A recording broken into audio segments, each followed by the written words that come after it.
We're less than 2 weeks away now from the first day of school in the San Francisco Unified School District. On Monday, August 16th, thousands of students will come back to the classroom, many after having been away for more than a year. We're joined now by Dr. Vincent Matthews, the Superintendent of San Francisco Unified. Thanks for being with us. Good morning. It's great to have you back. Let's focus on health and safety first. The Centers for Disease Control and Prevention says the Delta variant is extremely contagious, can be spread even by fully vaccinated people, and is causing more breakthrough infections than expected. Dr. Matthews, is there any talk about pulling students out of the classroom and going back to distance learning if the current surge we're seeing continues? No, we are not having that discussion. We expect students back on Monday, the 16th of August. We have working hand in hand with the San Francisco Department of Public Health, and we are confident that we will be able to safely bring students back to in-person learning, as we did in the spring, without any cases of transmission in San Francisco Unified. But what about the health experts nationwide who are saying things are going to keep getting worse? And even doctors here in San Francisco say that these next weeks and maybe months could be even worse than what we're seeing now. Are you completely taking distance learning off the table?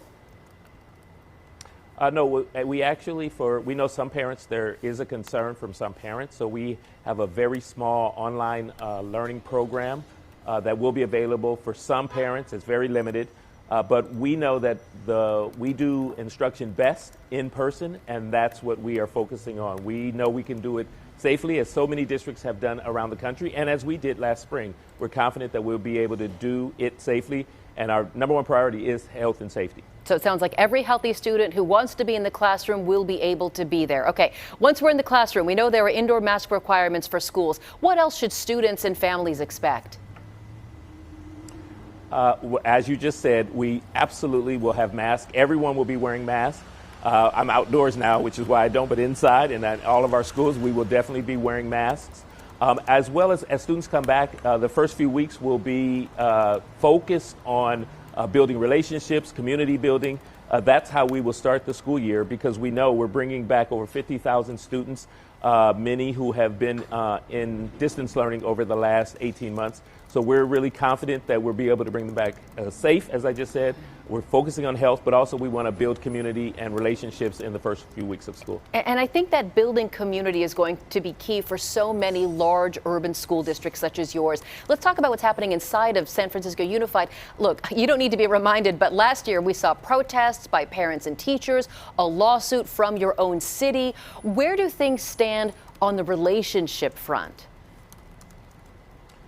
We are working hand in hand with the city, with San Francisco Department of Public Health, as well as with our labor partners. We're all on the same page. We know the importance of bringing students back, bringing them back to in-person learning, and we're all on that same page. And as a matter of fact, one of the teachers last spring, I'll never forget this comment she said that I knew this was important for students to be back in person, but I now realize how important it is for each and every one of us as the adults to be back in the building. So we're confident of these partnerships, of getting people back, getting all of us back to in-person learning. Yeah. Well, let's talk about the academic front here. Every time I talk to a parent, they say, look, my little third grader isn't quite at that third grade level. Is there going to be some grand reassessment, maybe some sort of, redrawing of lines, if you will, when it comes to academic expectations? Or is there going to be a big push to get students to where they need to be academically? I would say it's a combination of both of those. We definitely will be assessing students, looking at where they are academically.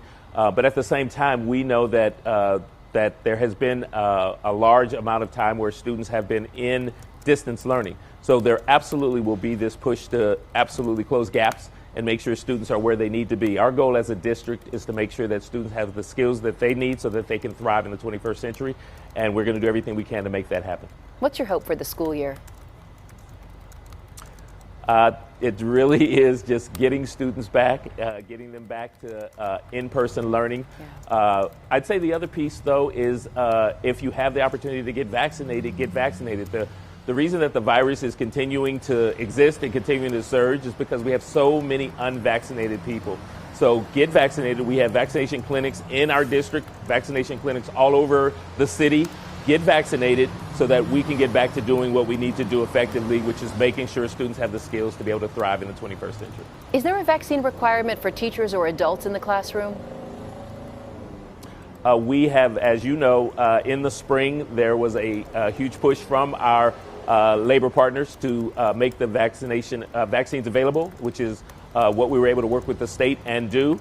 Currently, what we're doing is assessing exactly where we are, who has been vaccinated and who hasn't, and then we'll be using that data, just as we do with all our health and safety measures. We're using that data to assess next steps. Okay, so available but not required. Certainly anyone 12 years old and up can get a COVID vaccine today if they want one.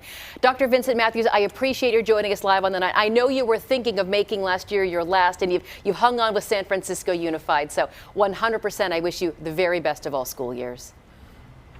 Thank you so much, and thank you for giving me the opportunity to speak to the community this morning. Of course. We'll talk again, I'm sure. Thank you again, talking with the head of San Francisco Unified. What he said, Ali, about it's not just parents who want their children back in class, it's the teachers who need to be there. I was talking with her neighbor, Lisa, and she said, look, I can't do this myself, even if the families at home can manage. So she's eager to get back in the classroom. And keep in mind, there was a change in the state laws about distance learning. The distance learning waiver that the legislature passed during the first months of COVID, that expired. So the only option for schools, public schools now, is that independent study program. So you heard Mr. Matthews, Dr. Matthews, reinforce that idea. It is a very complicated thing, but I know a lot of students and families excited for a back to school in person this fall.